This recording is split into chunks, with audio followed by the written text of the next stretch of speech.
வணக்கம். எடப்பாடி பழனிசாமி செய்த மிகப்பெரிய ஒரு துரோகம் தற்பொழுது வெளியாகியிருக்கிறது. கூவத்தூரில் மறைந்த முதல்வர் ஜெயலலிதா அவர்கள் மறைவிற்கு பிறகு கூவத்தூரில் நடைபெற்ற எம்எல்ஏக்கள் கூட்டம் விலை போனது எடப்பாடி என்ற தகவல் வெளியாகியிருக்கிறது. அதற்கு அவர் பயன்படுத்திய மிகப்பெரிய ஒரு ஆயுதம் பணம். ஏற்கனவே சசிகலா அவர்கள் மீண்டும் பன்னீர்செல்வம் அவர்கள் முதல்வராக பதவி வகித்தால் அது ஆபத்தாகிவிடும்.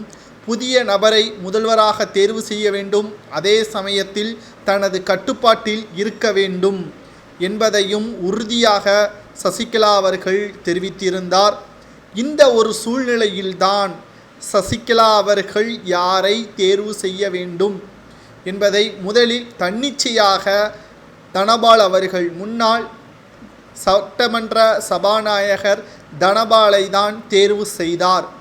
ஏனென்றால் மிகப்பெரிய ஒரு ஆதரவு அளிக்கக்கூடிய வகையிலும் சரி, தன்னுடைய பங்களிப்பு முழுமையாக மக்களுக்கு சென்றடைவது மட்டுமல்ல, தான் சிறைக்கு சென்றாலும் திரும்பி வந்தவுடன் அப்படியே அந்த பதவியை கொடுக்கக்கூடிய ஒரு அதிமுகவில் எம்எல்ஏவாகவும் அமைச்சராகவும் சட்டமன்ற சபாநாயகராகவும் இருந்தாலும் இன்னமும் அவர் ஏழ்மையாகத்தான் இருக்கிறார் என்பதில் துளி அளவு கூட மாற்றமில்லை. அது மட்டுமல்ல, மிகவும் பிற்படுத்தப்பட்ட சமூகத்திலிருந்து வந்தவர் தனபால் அவர்கள்.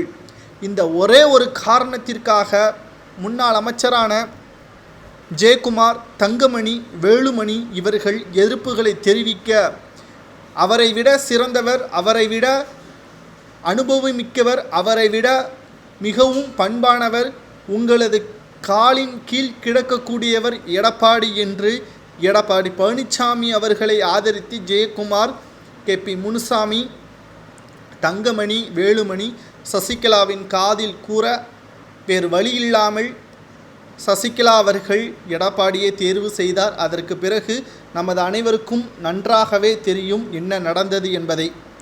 ஆனால் ஒன்றை மட்டும் நான் பார்க்க வேண்டும். சசிகலா அவர்கள் தேர்வு செய்த தனபாலை விரட்டி அடிக்க வேண்டும். அவர் தாழ்த்தப்பட்ட சமூகத்திலிருந்து வந்தவரை நாம் முதல்வராக ஏற்றுக்கொள்ள கூடாது என்பதை கூறியவர் எடப்பாடியின் ஆதரவாளர்.